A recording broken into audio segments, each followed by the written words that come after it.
Hello and welcome to this week's story. Now, as you can see, we're at the seaside again.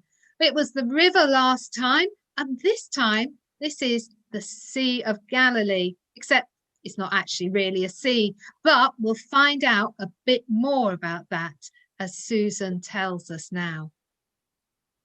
Do you remember in the last story we left Jesus rather wet? He had just been baptized by John in the river, and we learned that God said that Jesus was someone very special. Today our story is a bit watery too, and a bit fishy. Shall we open the book and read Jesus' special friends?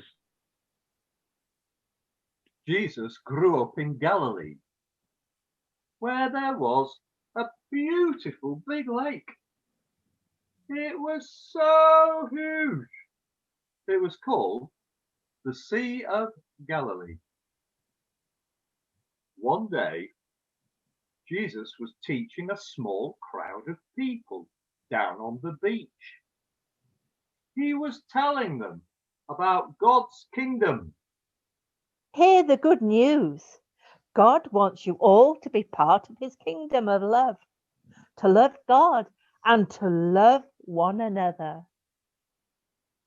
People liked to listen to this message. Jesus' fame was starting to spread around the towns in Galilee. And so the crowd grew bigger as more people came to listen. People pushed from the back to see better. And there were some bad-tempered shouts. Stop shoving! Hey, get off my feet, you oaf! Jesus saw that something needed to be done, and he said a quick prayer. Father, help me now with these troubled people before I end up in the sea myself. Then, looking round, Jesus saw two fishing boats in the shallow water near him. One of the fishermen, called Peter, who sat cleaning his nets, looking rather grumpy. Jesus called to him. Hello there, good master fisherman. May I borrow your boat? Peter replied, Yes, master, of course you may. It's not going to do me any good. I've been fishing all night and not caught a thing. So Jesus climbed into the boat and Peter rowed out a short way. Now, people could see Jesus better as he went on teaching them. When he had finished speaking, he sent the crowd home and turned to Peter, saying,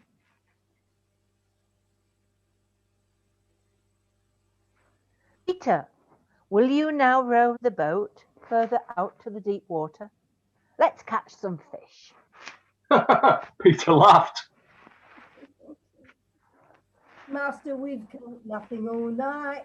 But if you think it's a good idea, I'll give it a go. Now, further out, Peter and his helpers dropped the nets over the side of the boat. And suddenly, there were great shoals of fish in them, pulling and jerking and nearly upsetting the boat, so that Peter cried out to his friends on the shore, James and John. Come quickly and help with this catch, or we'll tip over. Now, both boats were so full of fish, they had to row for shore as fast as they could before they sank. There were so many fish, red ones, blue ones, pink and silver fish. Peter was shocked and amazed. The catch of fish was wonderful. but it was also a bit scary. He fell on his knees before Jesus and said, I don't think I can handle this, Lord. You better go away and leave us. Jesus replied,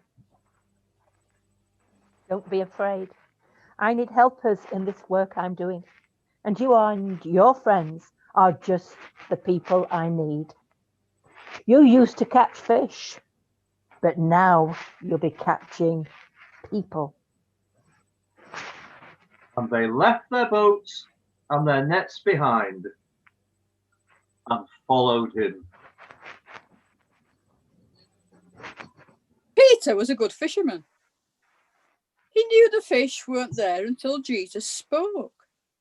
Peter knew it was a miracle, and so he followed Jesus, and that changed his life forever. Although we can't see Jesus today, Christians will tell you they also followed Jesus, and it changed their lives forever. Close your eyes and think about the miracle that Peter and the fishermen saw. Imagine how amazed they were at what Jesus had done. Now I'm going to say a prayer, and if you want to make it your prayer, say amen at the end after me. Dear God, thank you that Peter had friends to call on when he needed help with all those fish. Thank you too that Jesus needed friends like Peter to help him tell people all about you. Please help each of us to be a good friend. Amen. Amen. Amen. Well, that was a fishy story, wasn't it? And all of us are here today sharing that fishy story with you because we follow Jesus. And we want to share Jesus and that message with you. So this week, we will be praying for you and we'll be thinking of you. And we'll see you next week with another story. Bye-bye. Bye. Bye.